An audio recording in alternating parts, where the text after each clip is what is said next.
Anthropic just dropped Opus 4.6, and look, I'm not going to sit here and tell you that this is some generational leap that changes everything.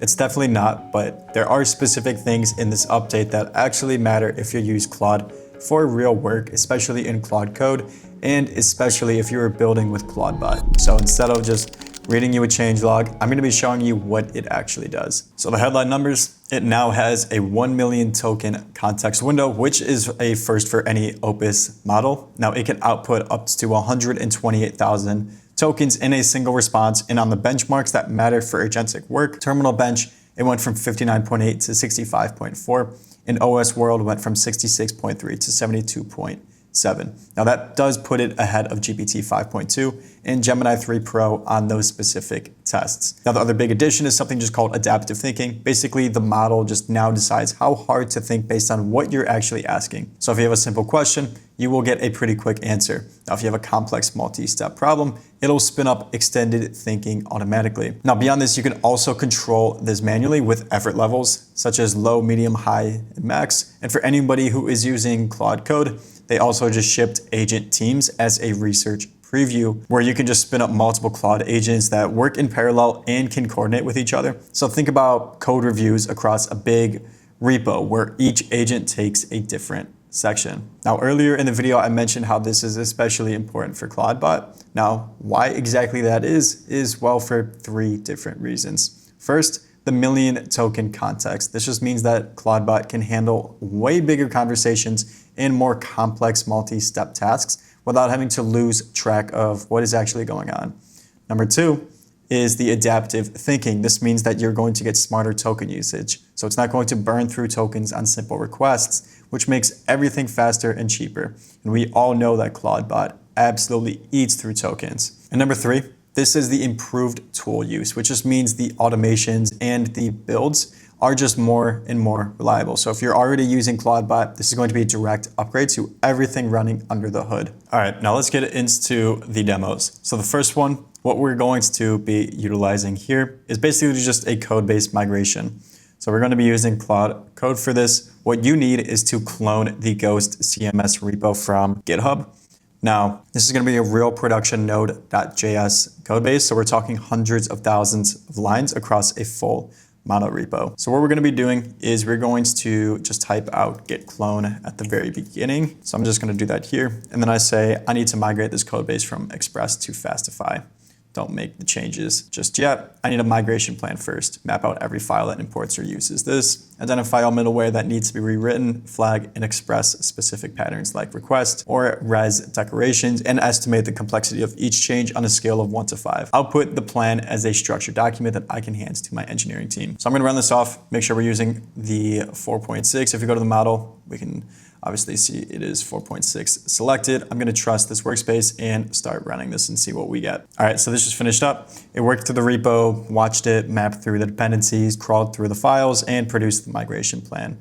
So we could scroll up, we could see all it was going through. It took quite a bit of time just because the base and the repo was very large. But if we maneuver over to cursor, you can see what it has created. So here's the Express to Fastify migration plan. So we have the table of contents, the executive summary, we have the key risks, architecture overview, and I mean, this is going on and on and on.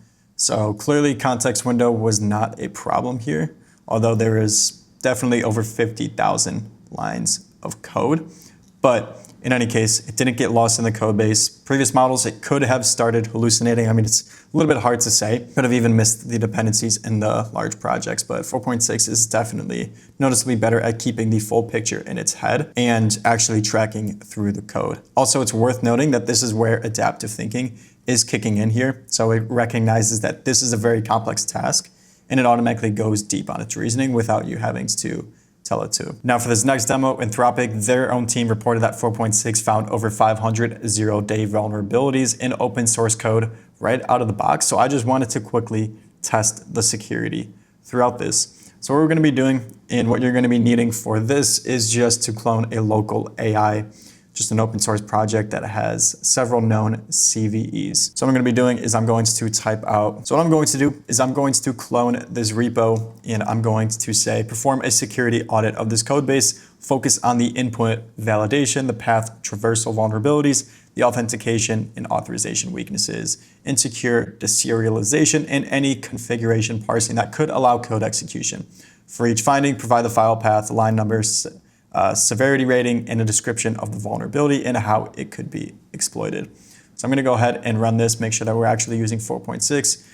Looks good, and let's run this off. Okay, so check this out. As I mentioned, I gave it the local AI repo. This is just a real open source project that's had actual CSVs, again, all filed against it, and I told it to do a full security audit, so the path traversal, input validation, auth weakness, so on and so forth. Now look what it does. Instead of going through the code base top to bottom, it spins up 5 separate agents and runs them all at the same time. One's looking at path traversal, one is going to be on input validation, one's on authorization, one on deserialization, one is on command injection and SSRF. Now that is the new agent teams feature in action. It's splitting the work across parallel workers that is each focusing on their own thing. Now, when they all come back, it compiles everything into what we are looking at right here. So this is all just one report. We have 31 vulnerabilities. We have 5 critical, 12 high, and these aren't theoretical. I mean, look at this one. It found that the MCP config lets you pass arbitrary commands straight to the exec command